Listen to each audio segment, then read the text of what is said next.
So what we're going to do today is we're going to start by setting some goals and targets for the upcoming year, uh, realign some KPIs and understand what we need to achieve our outcomes. How many leads do you need? How many appointments? How can you increase your conversion rate? Things like that. And then we're going to go through and map out a plan of how to reach those goals. We'll talk about budget needed. We'll talk about different marketing channels and strategies, and try to find some areas of weakness that you can improve on that should really move the needles and set you up for success in the next year. So the first thing we're doing is we're gonna set clear goals. So first of all, let's start before and look back. How was 2024? What goals did you set? How many of them did you hit? What were the reasons you hit them or missed them? And what investments did you make to grow your business? Have you noticed a big difference, and what would you do differently? Let's take a minute here to reflect on that. I've done this recently with one of the masterminds I'm part of, and it helped a lot to see just how eager I was a year ago, and where I made strides and where I was weak.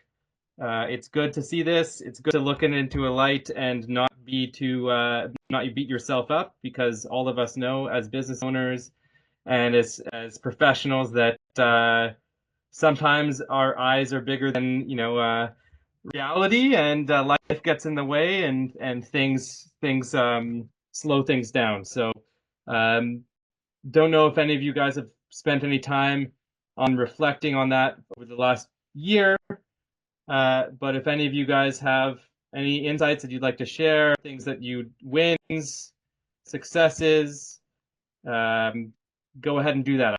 I can share one too. All right. So Why don't you for start us me, off, Daniel? There you go. yeah, for me in my business, I'll say I was going into 2024 with a lot of momentum. I was really hoping to scale and just focus on sales and marketing really, really heavily. And that didn't happen. I went to Surfaces, went to Vegas. We had some great meetings and momentum there. But then what I really realized is that I needed to work on delivery fulfillment and making sure my team is set up for success. So the last, like, I would say 6 to 8 months really have been spent making sure that we have clear processes, systems, the results, that we know what we're doing, that the team knows what they're doing. We have good measurable actions, and that's really what we've been focusing on. So my efforts and energy have been aligned to that, to making sure that the team is set up for success, so that this year, I can focus more heavily on sales. So for me, I definitely set higher sales targets myself over the last year, and realized that it just wasn't going to be a reality with the current situation in the business.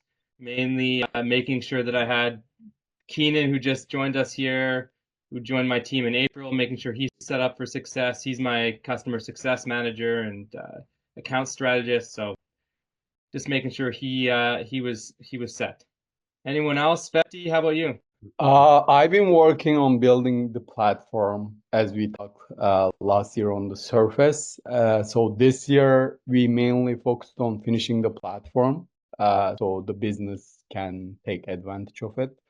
Uh, it's been like up and downs, especially building an app like this, ERP.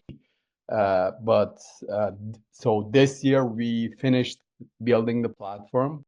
Next year I'll be focusing on sales like yourself. Awesome. Looking forward to seeing the strides you made.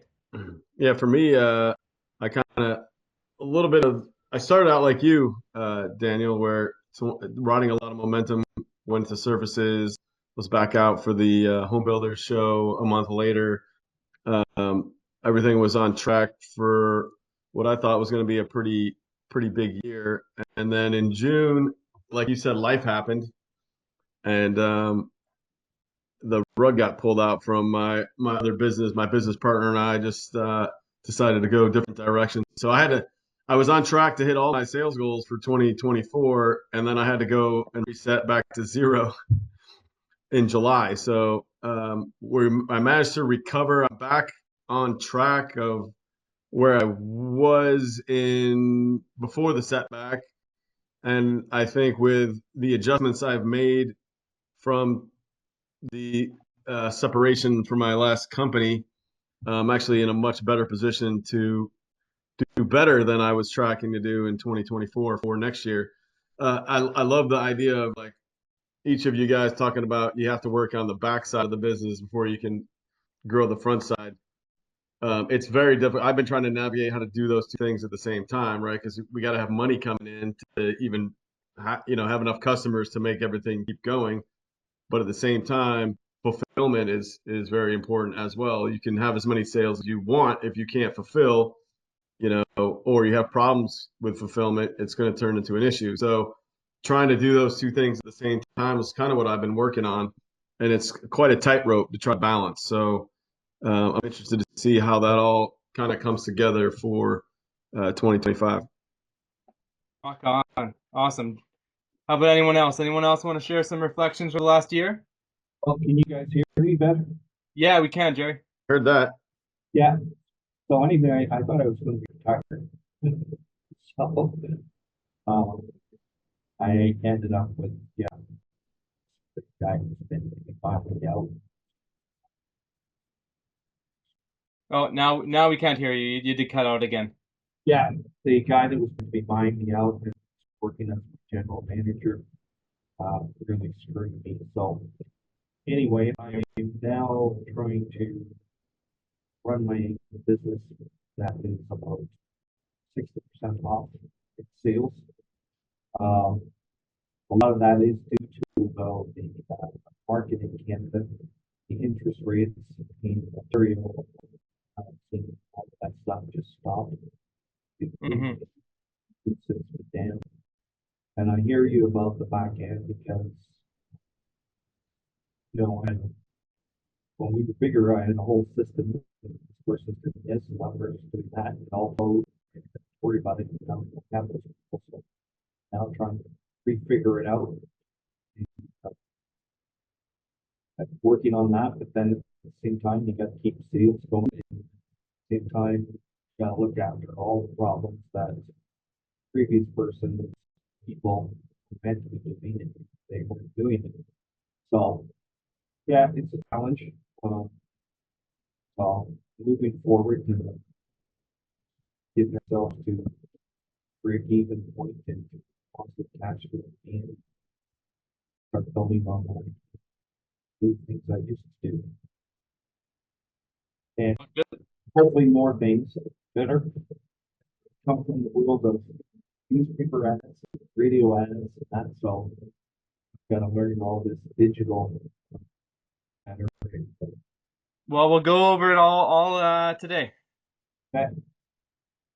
All right. So, I'm not. I'll be the first to admit that goal setting is not my forte, but I do like to have some in front of me, and I do believe that having clear goals gives you direction. In your sales, you know where you're going, and firsthand, I have experienced this feeling as well. Having unclear goals, you feel like you're a floating bag in the wind. You're just kind of reacting and moving along, going with the flow, and that gets you to a certain point. But after a while, it's not scalable, and it's not going to get you to where you want to be as quick as possible here. So we're going to go do a little exercise here. I'm going to open up the document in a second here. But if you want to scan the QR code with your phone, you should be able to get it. Or I can share this link here in the chat. For those of you on desktop, you can go here.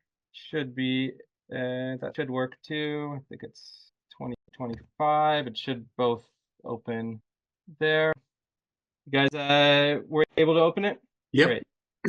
Okay, so this is something I want us to go along with during this presentation, because I'm going to stop and we'll use this as our roadmap here.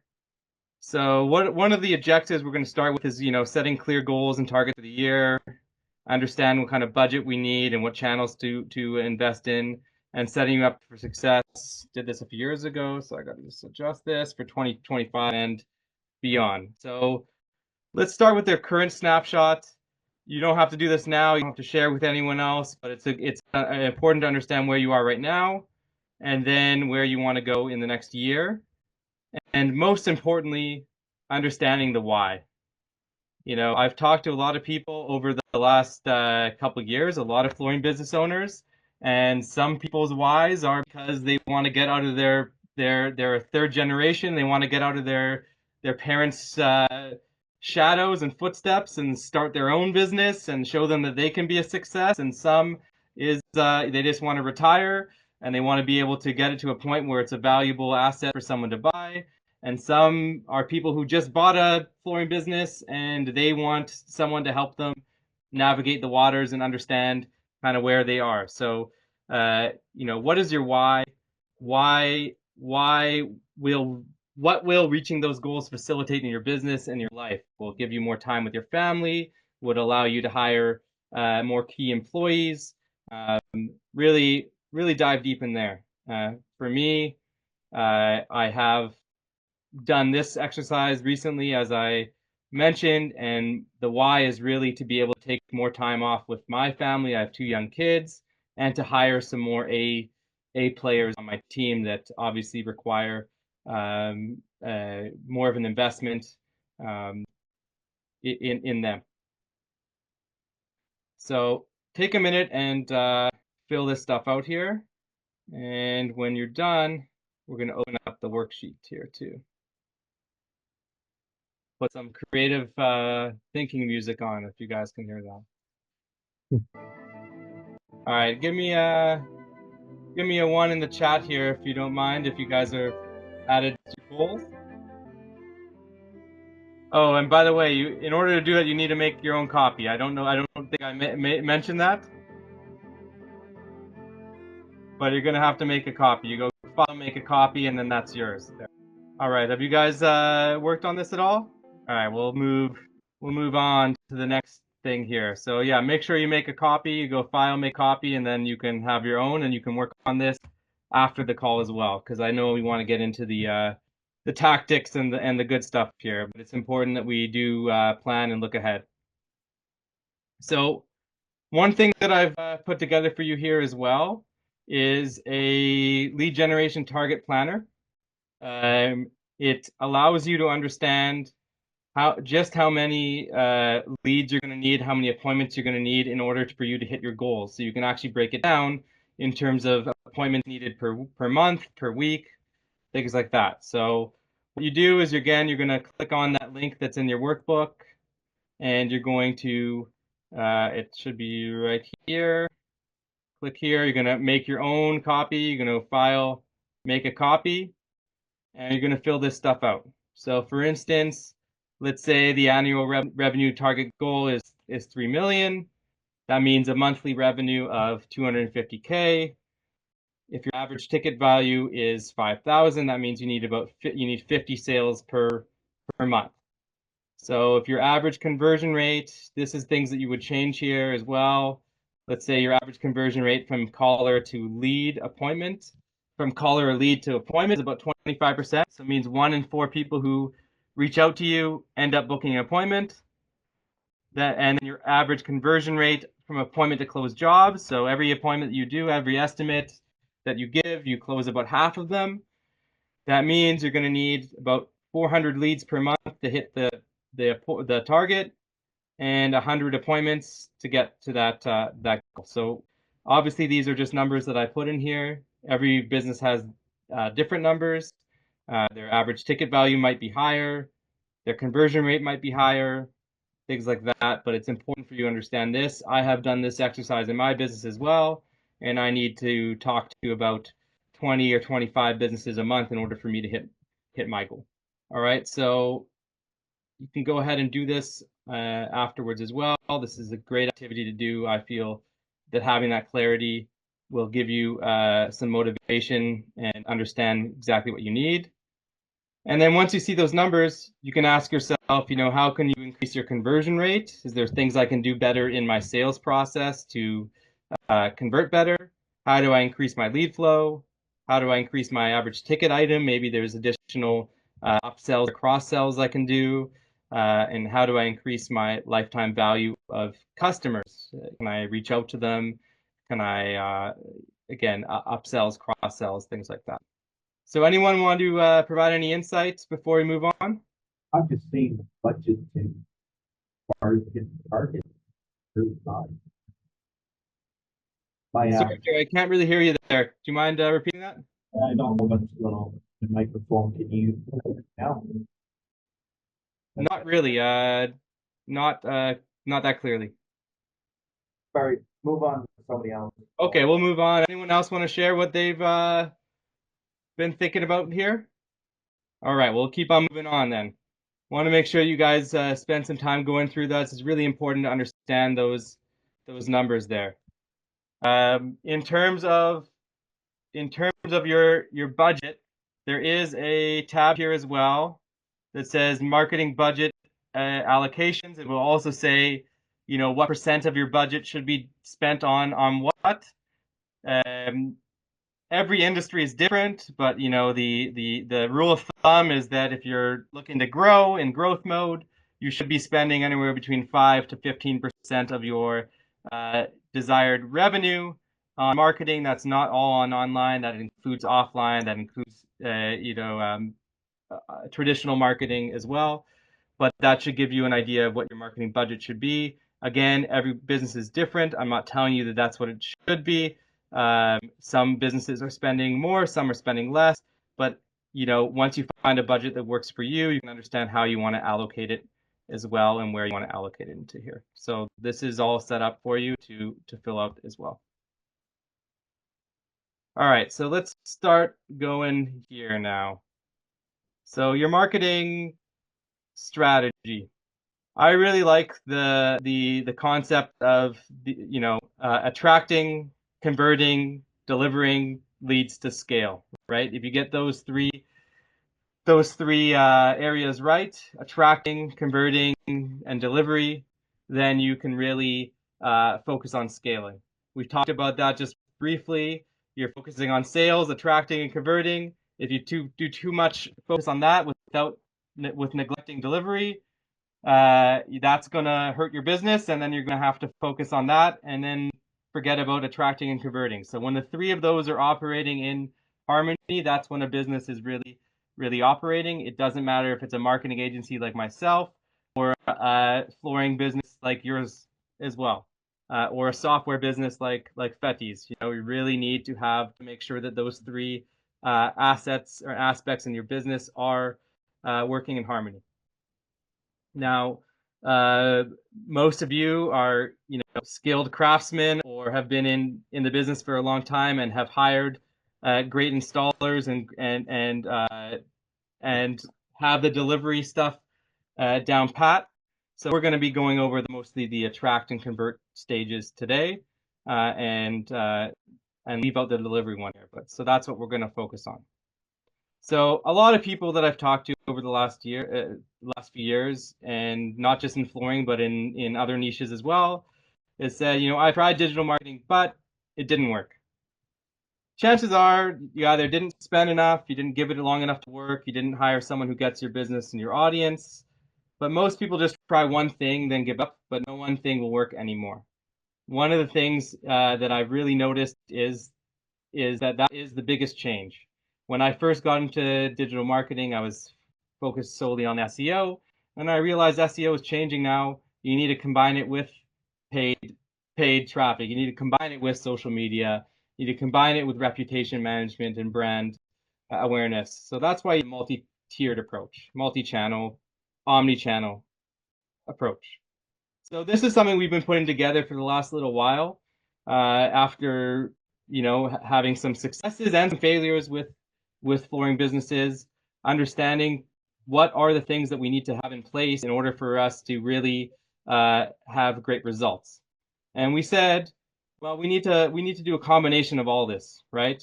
You need to be able to turn your website into a sales and lead generation machine. It shouldn't just be a digital business card. So you need to make sure that it does convert. It does attract people to the site. You're getting traffic, and when the traffic is there, it is actually converting someone to the site. You need to be able to increase conversions with marketing automation. So you need to be able to leverage, marketing automations and AI to convert more prospects into booked appointments and leads into customers over time. You need to become the trusted flooring authority in your market. You need to create branded educational content. You can create brand awareness, brand recognition using social media, using videos, various different aspects, increase your reputation. Because if you do that, then the other stuff is just going to be a lot easier. You need to dominate your local ranking with SEO to drive more traffic. Push up your maps rankings and establish your business as a local dominator. And you need to leverage page ads to predictably scale.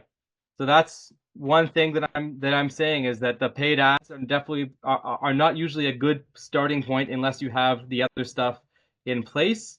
We're going to be struggling to have the same results unless we have the other stuff in place first. So ads are great to predictably scale once we have the foundational pieces in place. And then finally, you can expand your reach with alternative marketing activities. That's direct mail, cold outreach, building referral partnerships with local contractors, realtors, things like that. So these are, the 9 clear steps to really get your internet marketing right. You need to have organic, paid, database reactivation, get your website conversions set up. Like I said, reputation, automation, and then optimize the results there. So let's talk about the first pillar, which is your website. So your website is the hub. All right, so your website is the hub. It is where traffic comes in from other source. It should be useful for someone in any stage of the buyer's journey, looking for info or if they're ready to buy. So some people are just doing the research. They're just understanding what types of floors there are and what are best for them in their home. And some people are actually ready. They know exactly what product. They even have an idea of the SKU or the brand, and they're just ready to buy. Right? So you need to make sure that you have that information for every type of client on your site, no matter where they are. It should be a sales machine. It should be able to convert a visitor into prospect at every stage. So that's, if you want to sign up for sales or download a pricing guide or book an estimate, you should be able to convert a lead at any stage there. So why is conversion and getting your website to convert better so important? Well, this is a simple formula that we put together here. Scenario 1 and scenario 2 have the same amount of traffic that's coming in per month, but scenario 2 has a 10% higher conversion rate. So that means that instead of 75 calls or leads, it's getting 225 calls or leads. And then the same thing is different. Same thing, 30% conversion rate of those leads into booked appointments or jobs. And so you can see here the difference between 22 booked jobs or sales and 67 booked jobs and sales is huge. So that's why it's really important to understand that your website needs to be set up for success conversion. So how do we optimize for conversion? There's 12 critical elements to enhance conversion. You want to make sure that you're speaking to your target audience, your target avatar. What are their challenges and frustration? Why should they choose you? You want to be real. You want to use authentic images of your team on the homepage and throughout the website. You want to use video and multimedia elements to engage different modalities. You want to have a website welcome video if you can, or real videos, videos for each of your services, video explaining why someone should contact you versus the competition. Use video as much as possible. You want to leverage social proof, so showcase your online reviews prominently on the homepage, associations, awards, things like that. You want to get the basics in order, so your phone number should be there. It should be clickable in the right-hand corner. It should be clickable on mobile. It should be sticky on mobile. I'll show you an example in a second. You want to ensure that there is a web form customers can fill out and it's easily accessible at every stage of the website. People shouldn't have to scroll around to get in touch. They should be able to get in touch with you as quick as possible. You want to add some credibility, authority. You want to have clear calls to action. So get quote, shop now, request a consult, request an estimate, test them depending on really what you want to do. If it's a longer sales cycle or if it's a quick sales cycle, the difference between get quote and request a consult are very nuanced. It depends on who you're trying to attract. You want to use special offers and promos, things like that, help increase the urgency or the demand for your business. You want to leverage live chat and room visualizer tools, make it user friendly, and you want to give clients the option to book online. Site speed definitely matters. You want to make sure that the site loads quickly, and users aren't going to go back and find one of your competitors. Any questions up till now? Can you guys hear me better? A little bit better there. Yeah. A little bit. Changed microphones, but Right. one thing we have to watch too, though, is it's pretty hard to dominate everything in your marketplace. You know, when you got the big box guys there and that. So, some advice I've been given is to pick a section. Maybe it's carpet or it's waterproof flooring, and try to dominate in one area, as compared to being a small guy and across the board. Because like I can't match Home Depot or Lowe's, that type of guys, for marketing, right? So I don't know what you think of that. Yeah, I know that I'm assuming that came from Jerry, and we've had this conversation before, uh, exactly about that. I think when it comes to paid ads, that absolutely makes sense because you cannot keep up with the budget of these big box stores and things like that. But Yeah, when it comes to your other marketing, you can't really, when it comes to organic SEO and website, you can't really ignore the other stuff that you do, right. and you Yeah, need to set up, as a full service. Um, there are always going to be people who will shop at box stores, and there are always going to be people who are looking for the alternative to box stores, and that should be part of your marketing as well. And we do have that in ours, in our nurture emails and sequences and things like that. So that is a strategy for sure. I'm giving you more of an all-encompassing strategy. When it comes to ads, that is true. We definitely want to start with one, only because depending on the market, the cost per result can be incredibly high. And so if you split it amongst 5 different types of products, it'd be really hard to scale up and get any traction there. So one of my questions too was the original figure you had was 15,000 visits to your website. Is that average, high, low? oh, Is that was that 1,500. It was an example. 1,500 per month. It depends on the market, obviously. yeah, Uh, that's in a big market that would probably be realistic. In a smaller market, it would probably be 300 to 400, okay. depending. So 500,000 people? Yeah, I'd have to look into how many people are searching for that term, and I can do that in a minute.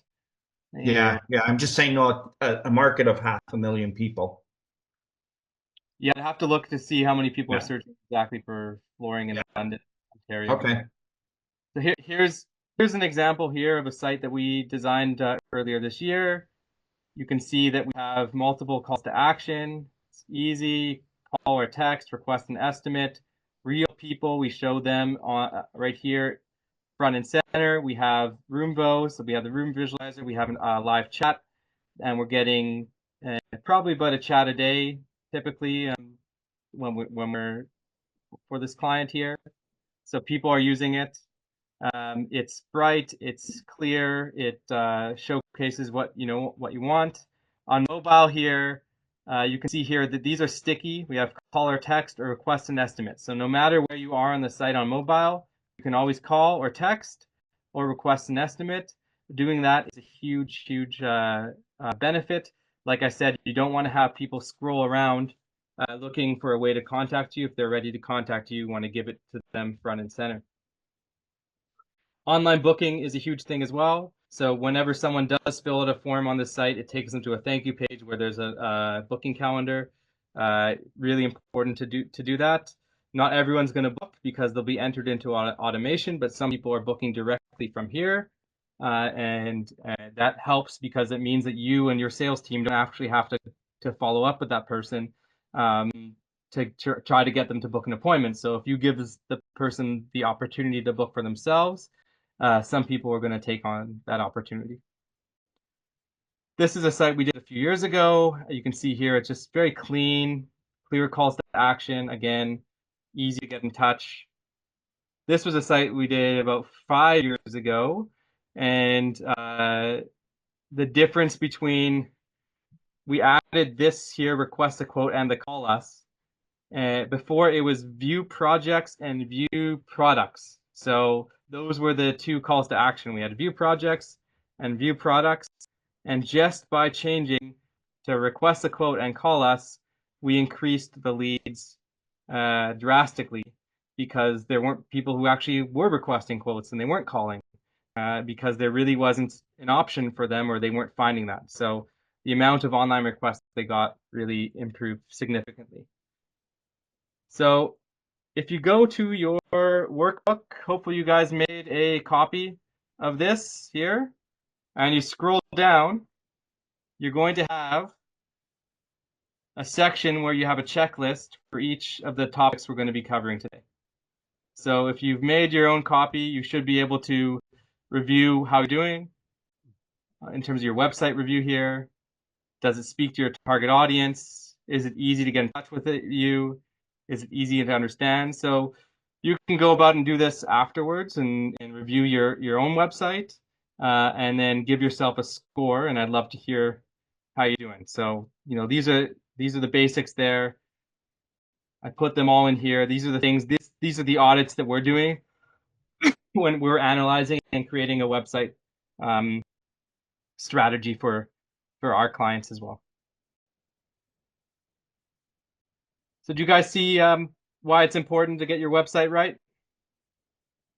Oh yeah. Great. And any questions before I move on?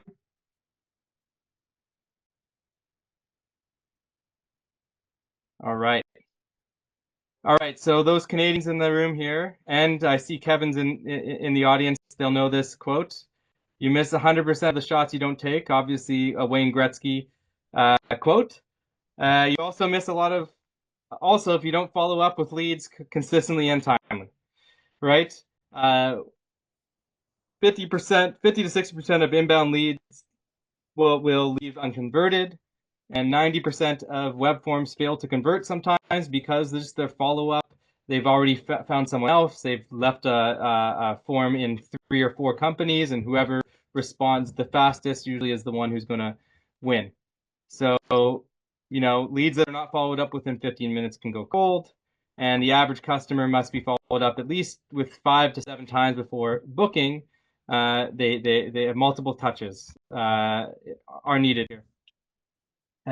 Today's consumer also prefers to interact via text message versus phone call or email, depending on the demographic and the age bracket, but allowing them an opportunity to communicate via text is also really important.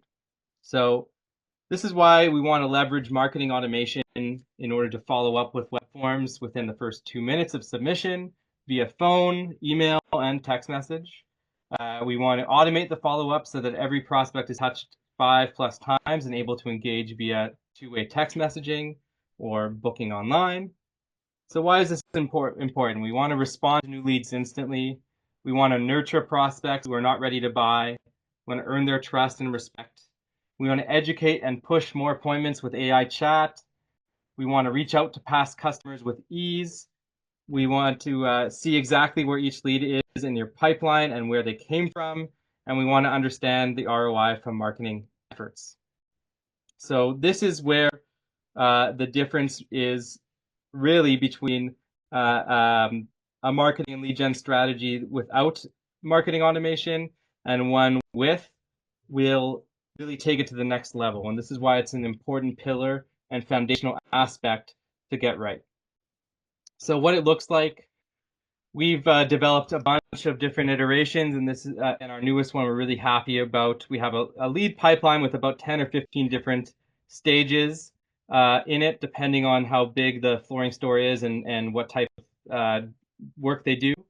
But you can see here that we get, all new leads that come in here get added here, and then they're assigned to a salesperson. This particular client does have multiple salespeople, so they're able to assign the new lead to a salesperson, and then the salesperson is then followed up with. You can see here we got new leads, we got inbound phone call, and then we have couldn't get in touch with. We have qualified, visited stores, sample checked out, appointment scheduled, estimate scheduled, won, lost, etc. So we have the lead pipeline, and it's all automated based on the answers someone gives us in an email or a text message.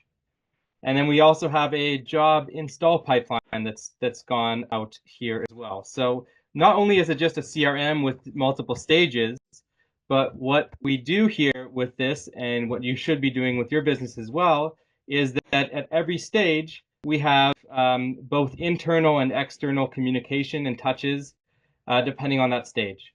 So let's say that there's a lead that they couldn't get in touch with, a salesperson just couldn't get a hold of them, and that happens a lot. We would then send them text messages. Hey, you filled out a form a few days ago. Are you still interested in discussing your flooring project needs?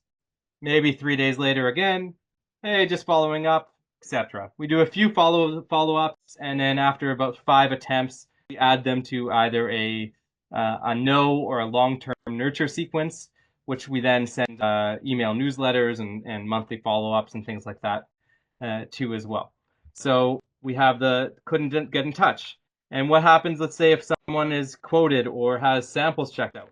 If you have samples checked out, we're sending them a text message and an email saying, we hope you're enjoying your samples. How do they look in your home? Would you like us to, come in and do an in-home measurement so we can give you a quote, things like that. So we have all these automated touches in place depending on where they are in the pipeline. Now, obviously, things differ depending on the size of the store, whether you're a physical showroom or you're a shop-at-home business model, and so we can adjust accordingly for this, but it's really important to have these touch points at every stage, not just when a new lead comes in, but as they move down the funnel. And for this one, for the install pipeline, we also created a job and install pipeline. So when the install is scheduled, we have reminders of when the install is happening, and we have a checklist for the client to complete before the install is there. Make sure that their pets are out of the home, make sure that the furniture is moved, make sure that they've discussed with the contractor that this is good timing, etc. Then we have the pre-installation checklist. Then once the installation is complete, we have a post-installation care and maintenance guide that we send out to them. We have a thank you card that we send out, a thank you email. We have a review request, a testimonial request as well. And it's all automated based on when they're added into this pipeline. So we've worked really hard on on developing this over the last 6 or so months, and we're seeing really good results with the clients who are using this are really happy. So not only are they converting more leads that are coming into this pipeline, but they're also giving their customers a wow experience during the installation in terms of setting expectations, preparing them, and then showing their gratitude post installation as well. So we have automated text messages that come out instantly. I was supposed to add a text message here, also a screenshot of the chat bot that we're developing as well. I forgot to do that, but basically what happens if someone responds to this, would you like to book a free consultation to discuss your product needs? And they say yes, sure.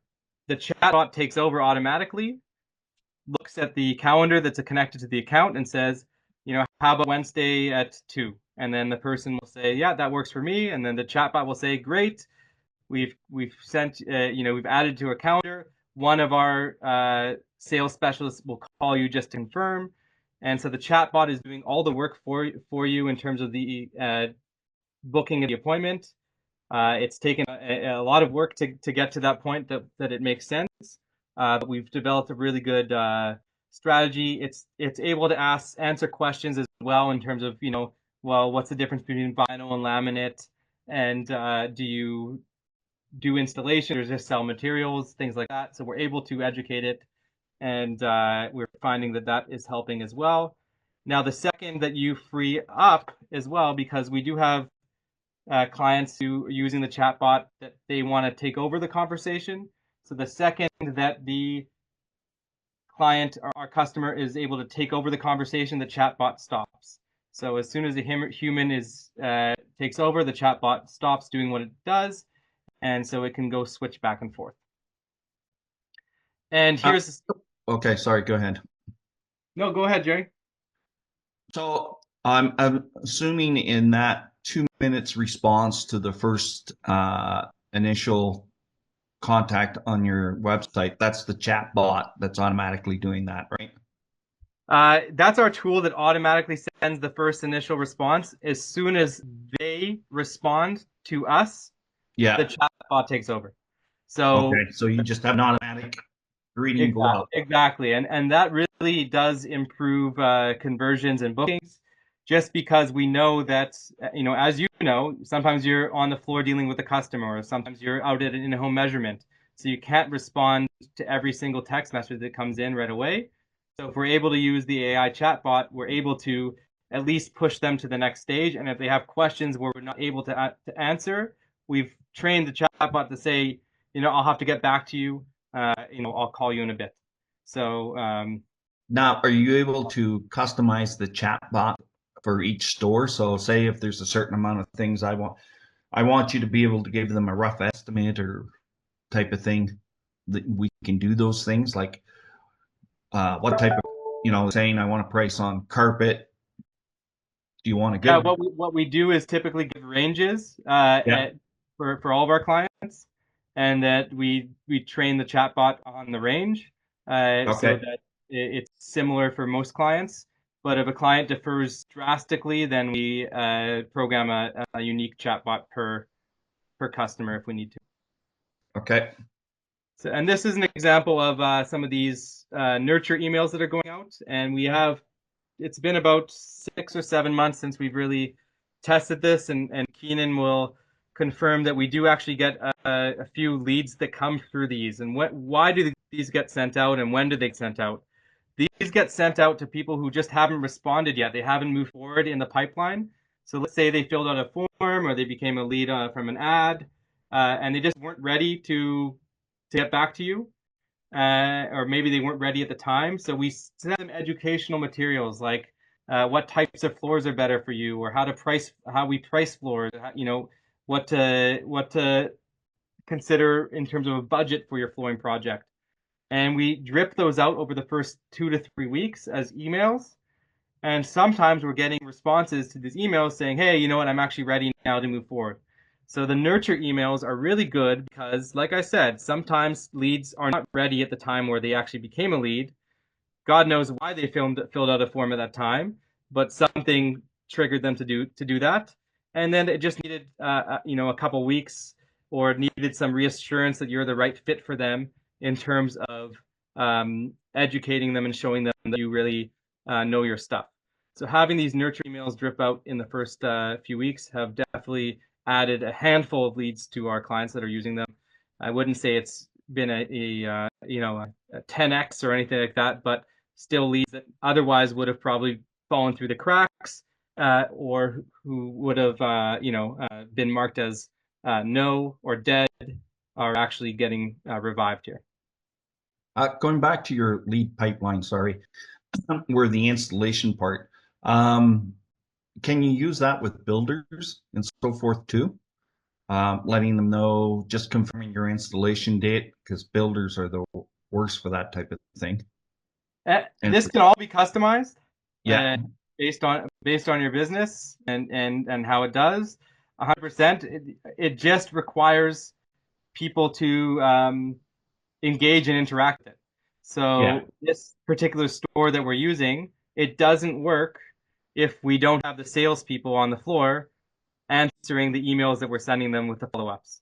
So what happens is every lead goes to one particular person, the sales manager. She then assigns it to a particular salesperson by clicking on their name. And then that salesperson, we have to follow up with them. Hey, Lori, how's it going? Did this lead ever convert? Yeah, and she'll Yeah, say, no, yeah. I'm talking about, so once we have it and it's a scheduled install, that those things would automatically go out to the builder to remind them, hey, your hardwood is being installed in 2 days. Do you have all this stuff ready? Yeah, absolutely. If that's the end user, the end client, for sure.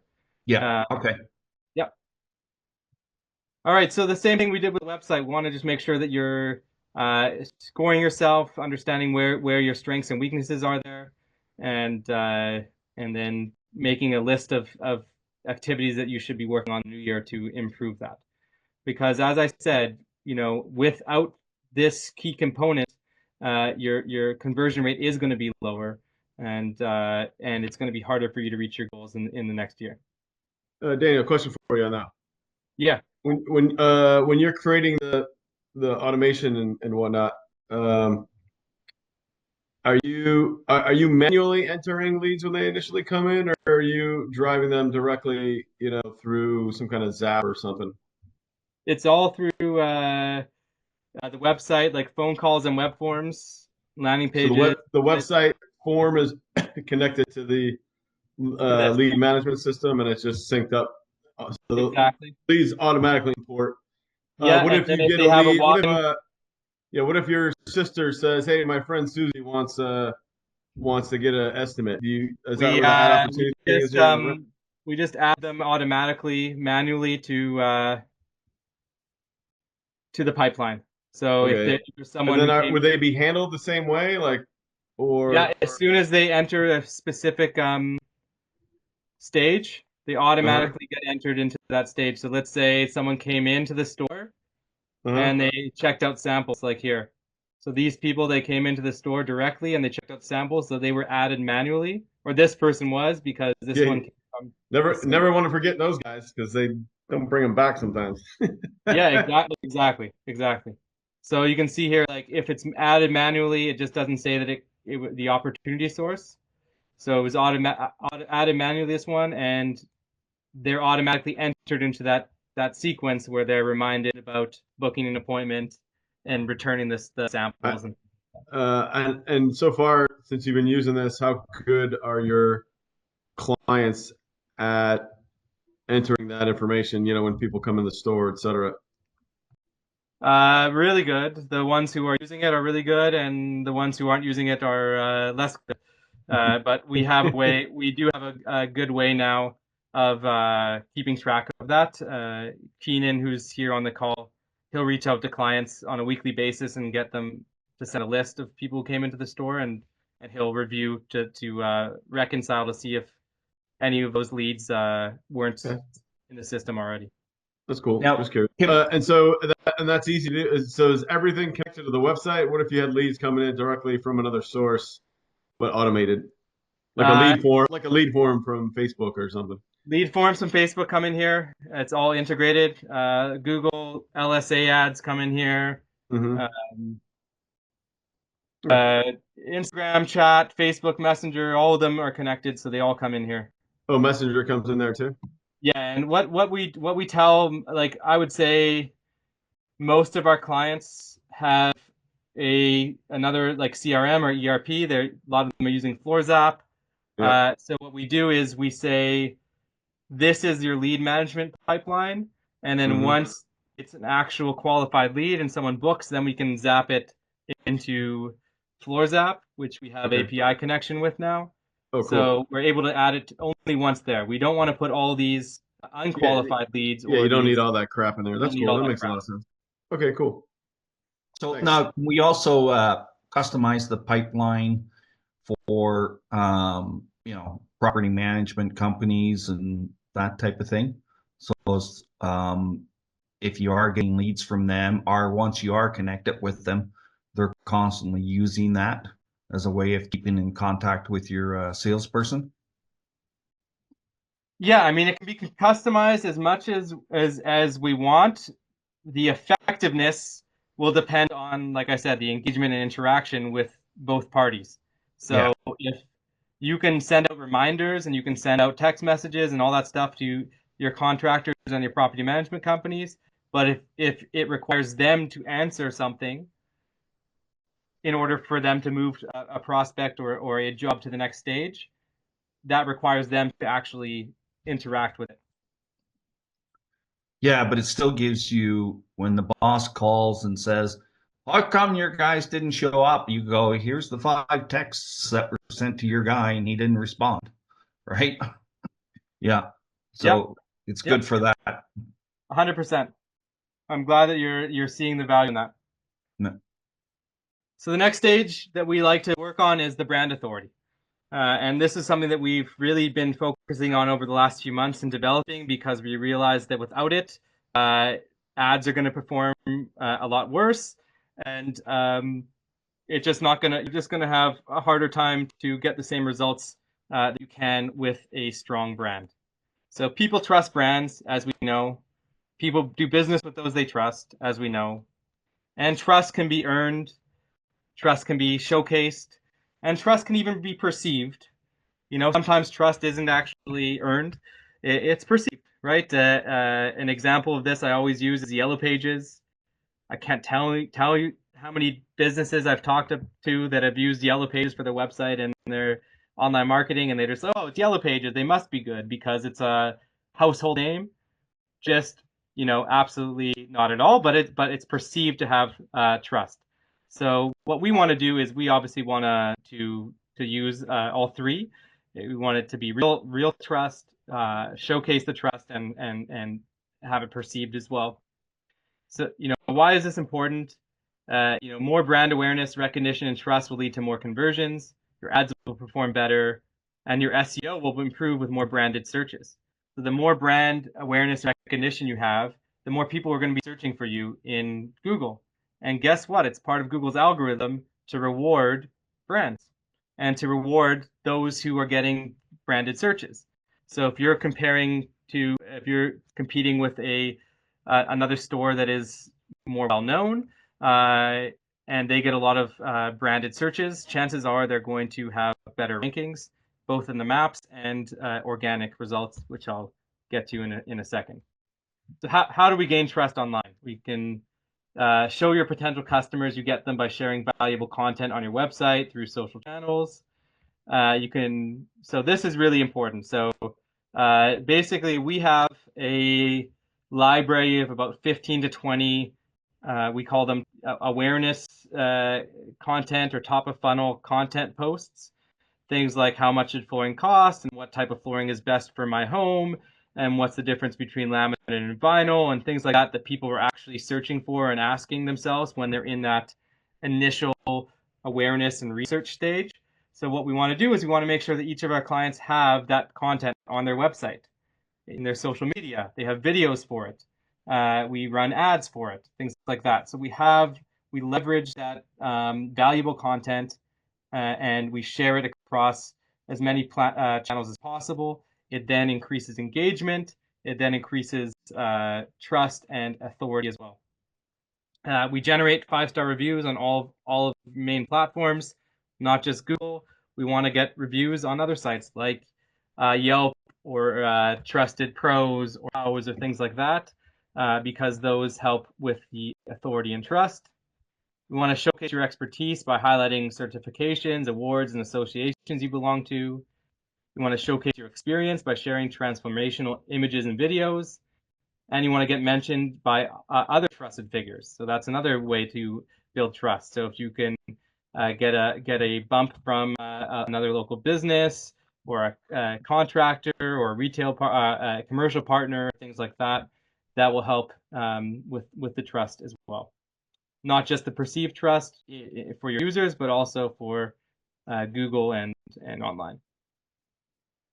So social media is definitely one way to do it, and it is a great way, especially if you are sharing valuable content, right? You want to make sure you're offering value and education without trying to sell. If every post is how good you are and asking for them to give them their credit card right away, you're never really going to have do a good job in gaining authority in your market. You want to make sure that you're sharing value, and then every so often you're asking them to become a lead, to request support as well. You want to share reviews, testimonials, use multiple platforms. We use the same tool that I was showing you, Go High Level, for our social media posting, but there is tools like Publer or Hootsuite that will allow you to post all of them at once. So it's really easy to do that. So again, you can go through your checklist afterwards to see how you're doing with this, and do you have generate a good amount of branded searches a month? Do you have a good rating on most of your review platforms? Are you leveraging social media to post on all channels regularly? Are you using YouTube? Are you sharing videos? Doing this on a regular basis consistently will generate more engagement, more brand authority, and more trust that will allow your ads and other activities that you're doing to perform better. Your search visibility. So this is the local SEO stuff. So people trust Google and Google trusts brands. That's why it's important to get your branding right. And the majority of new qualified traffic should come from organic search. It's just how it is. Unless you have a crazy budget on ads, it's going to be expensive. That's why if you are able to get your organic SEO stuff down, you're going to have a lot more traffic, and it's going to be a lot cheaper than a paid ads result. So you have two types of organic traffic. You have the Google organic, that's the listings that come up below the maps, and then you have the Google Maps. You can see here the Google Maps, and then you have sponsored. You can have a sponsored map listing as well. When I first started in this game a long time ago, these positions here were more valuable. Now the maps positions are definitely more valuable. So showing up in the maps are going to get you the majority of clicks. It's more interactive. You got the images, you have reviews, people are able to click through, and that's still the case. So how do you gain SEO, organic SEO power? You want to make sure your website covers the topic of flooring thoroughly, so become an authority. So that means not just having a page for about flooring and then a blurb of each floor that you have, but you want to have a page for each type of floor you have, and then you want to have a page for each subtype of floor you have. So you should have a vinyl flooring page, and then you should have a page about LVP and LVT and sheet vinyl and other types of vinyl pages as well that you might want to have underneath that. So you want to cover that topic in completion. You want to make sure your website is optimized for the right keywords. You want to regularly post to your website. Those are going to be adding different pages and posts. And I will show you in a second what we do here. And you want to generate high authority backlinks to your website, press releases, and guest posts. So let me see if I can find you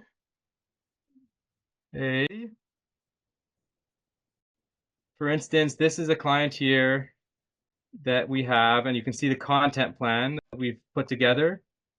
You can see all the different types of pages that we plan on building for them over the next year. So you can see we have service pages, we have blog posts, we have different pages. We have the hardwood floors pages, and then we have the different types of hardwood floors pages underneath it. And then we have the installation, refinishing, repair pages. And then we have posts related to hardwood floor. So you can see in this content plan, we have literally hundreds of pages and posts that we plan on uploading to their site over the next year with them. And you can see that why it's important to have a good content plan and not just have a few pages on your site. Google does trust authority sites, and one of the best ways to become an authority site is to cover the topic as thoroughly as possible, especially compared to your competitors.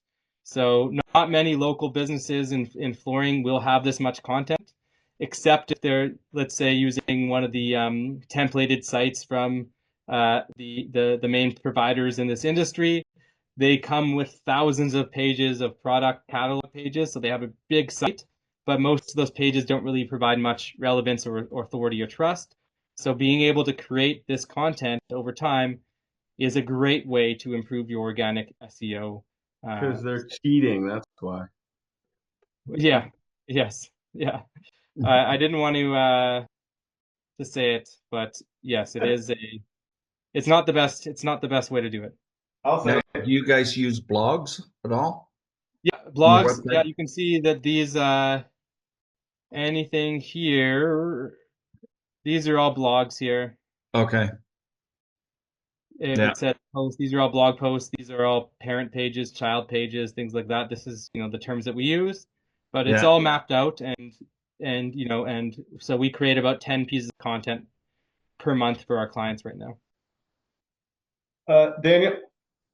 Yeah. So you guys are using so you got 10 pieces of content. I assume it's 10 piece of content per client, but it's the same material. Otherwise, you'd run out. So any penalties? Like let's say you had I don't know how many clients you have. Let's say you had 1,000 clients or 100 or 200 clients, whatever, and you're using similar content across those different clients. Will Google still recognize that positively, or do you start having issues when you start scaling?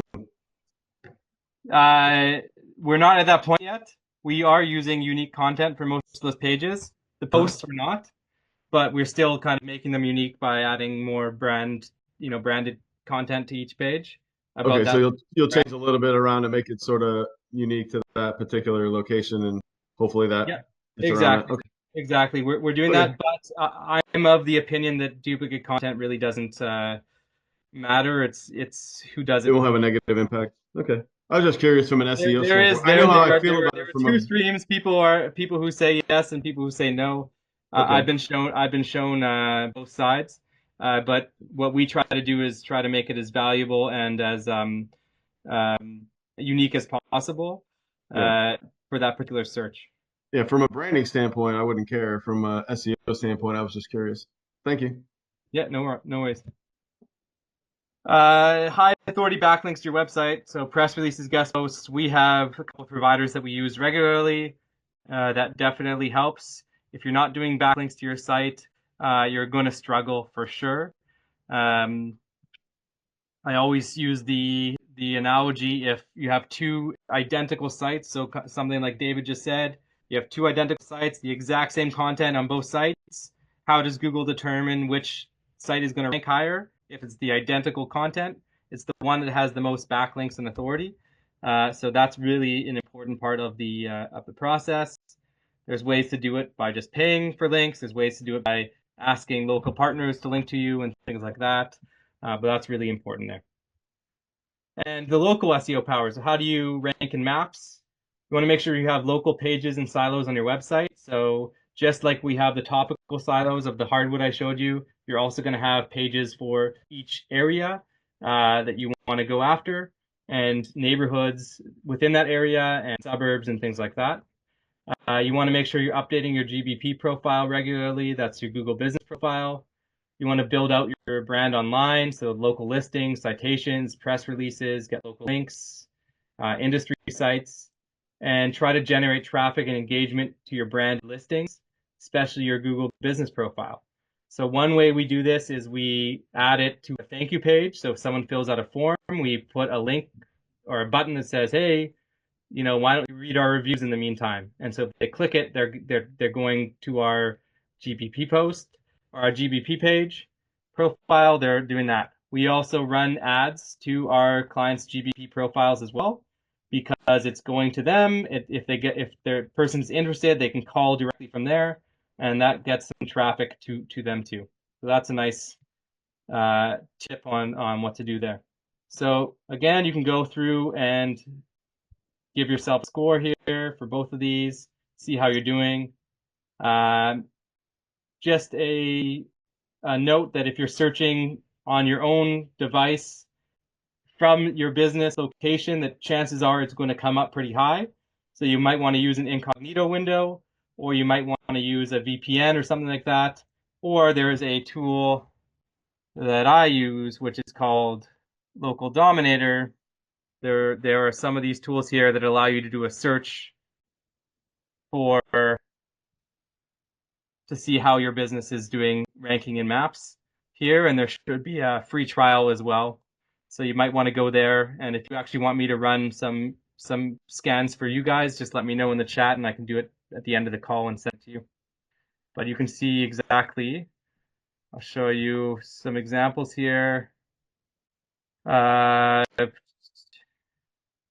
can see here, like this is a client, a music teacher in Los Angeles. It tells us where it's ranking in the maps there.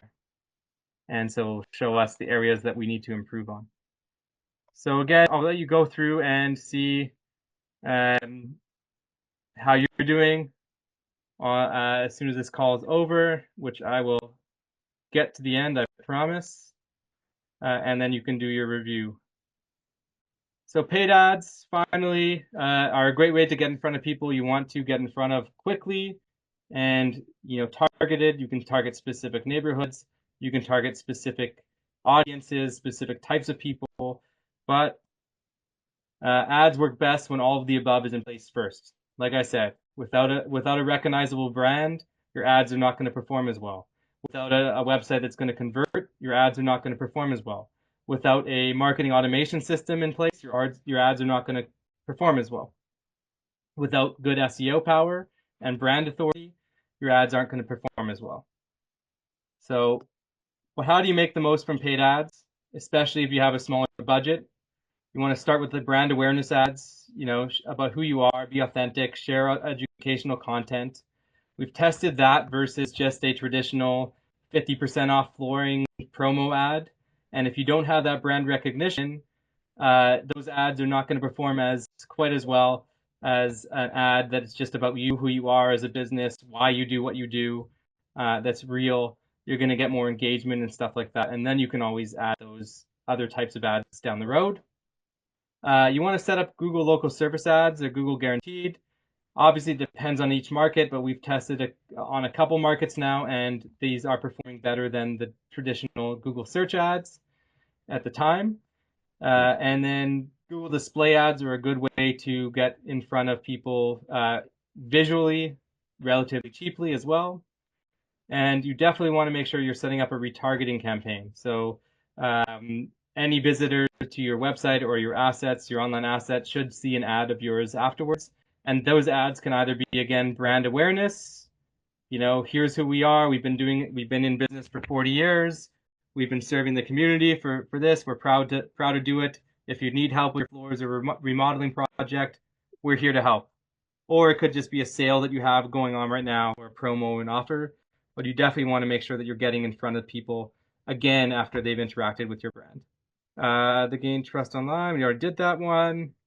So you want to do Google ads, local service ads, Facebook, Instagram, Meta ads. TikTok are going to be really huge, especially for the younger audience right now. And these are things that we're testing out, especially with Reels. If you have good images and good video footage, then the TikTok ads are good exposure. YouTube ads are good. It's a good way to get like a cheap commercial out in front of people. And Pinterest ads is something that we are starting to play around with as well. A lot of people are going on to Pinterest to research floors and the types of floors that they want before they actually contact a local business. So why most pay-per-click campaigns fail? They set up only one ad group for all services. So they don't separate into multiple categories. They don't use specific text ads and landing pages for groups of keywords. They don't have a strong call to action or offer on the landing page. They don't use negative keywords regularly. That's a huge thing, is that you need to train Google on the types of keywords you want to show up for and the types of keywords you don't want to show up for. And the best way to do that is to consistently add keywords to negatives. And they do not have separate campaigns for competitors and branded searches, which is a huge thing. Basically, if you have one campaign and it's a $50 a day budget, That $50 a day budget can go towards someone looking for a flooring installer, or it can also go to looking for floor and decor or another store nearby. So if you create a separate campaign with a separate budget that's specifically targeting the floor and decor or other competitors nearby, then you're not wasting those clicks from your main campaign on competitor names or branded names. And what we found is most targeted ad campaigns fail is because they don't use real images or videos. They don't have a solid offer call to action. They don't have a good target audience set. They don't take advantage of retargeting, as we said. They don't give it enough time to work, and they don't have multiple layers of ads. So like I said, starting with educational awareness ads, brand awareness, and then retargeting them down the funnel with something a little bit more promotional. And finally, in terms of your lead and ROI tracking, it's really important to have that set up, and that's part of our marketing automation tool. But you really want to know exactly what you're getting from your spend, and understanding exactly what you're paying per lead, per appointment, and things like that. So you want to make sure that you have that in place to understand the effectiveness of your campaigns and your efforts and investment. But as I said, it really is not a good idea to just focus on one thing out of these. It's important to focus on the complete omni-channel marketing strategy, so that you're not just putting your eggs into one basket. So you're doing a little bit of everything, which will help you win in the long run. So I'm hoping that you guys got some value from this, and that you're able to go through those checklists and see where your weaknesses are, where your gaps are, and what your action items are going to be for the next year. I hope that you were able to set some clear goals and targets for the year, and realign some KPIs and tracking, understand what basics you need to have, and be able to map out a plan for accomplishment in the new year, in order to set you up for success in 2025 and beyond. So if you'd like to talk to me afterwards, here's my contact details. I will share them again, and I will send this replay over to you guys once we have it. And I thank you for being on the call. Thank you for giving me your time today.